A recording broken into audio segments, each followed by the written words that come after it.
नगरीकरण को सामान्य रूप में लोग केवल नगरीय सुविधाओं के प्रसार के रूप में देखते हैं, या फिर कहें तो बहुत सारे लोग ग्रामीण क्षेत्रों का नगरीय रूपों में बदलाव, इसको ही नगरीकरण की प्रक्रिया के रूप में देखते हैं।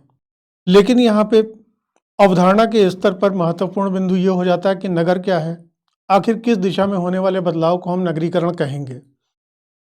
नगरीकरण को अगर आप सोशल साइंस में देखें तो ये पॉपुलेशन कॉन्सेंट्रेशन का एक प्रोसेस है, जिसमें कि रूरल एरियाज अर्बन एरियाज में कन्वर्ट होती हैं। लेकिन ये पॉपुलेशन कॉन्सेंट्रेशन किन रेफरेंसेस में होता है? इन रेफरेंसेस को एक गाइडलाइन के रूप में सेंट्रल सेंसस कमिश्नर के द्वारा दिया जाता है, जो कि सेंसस के डेटा के ऊपर डिपेंडेंट होते हैं और उनके आधार पर किसी पर्टिकुलर स्टेट में प्रोविंशियल सेंसस ऑफिसर अपने पर्टिकुलर स्टेट में ह्यूमन सेटलमेंट्स को अर्बन सेटलमेंट्स के रूप में आइडेंटिफाई करता है। एक बार अर्बन सेटलमेंट्स को आइडेंटिफाई करने के बाद उससे इमर्ज होने वाली जो भी फिनोमिनाज हों, चाहे वो पॉजिटिव रेफरेंसेस में हो या फिर निगेटिव कॉन्सिक्वेंसेस के रूप में हो, उसको भी एनालाइज करना जरूरी होता है। तो नगरीकरण की प्रक्रियाओं की क्या क्या सकारात्मक पक्ष हैं और साथ ही इससे किस किस तरीके की समस्याएं उत्पन्न होती हैं, इसका विश्लेषण हम अपनी कक्षा में करेंगे।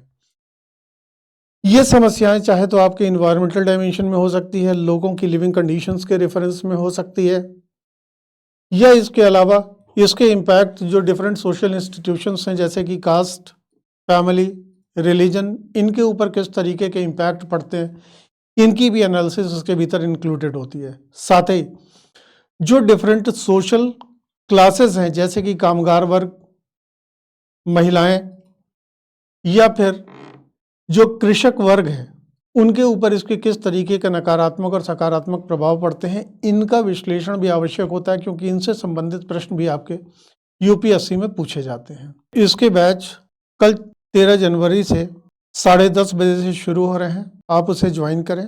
हम इसके सभी पक्षों को उसमें विश्लेषित करेंगे।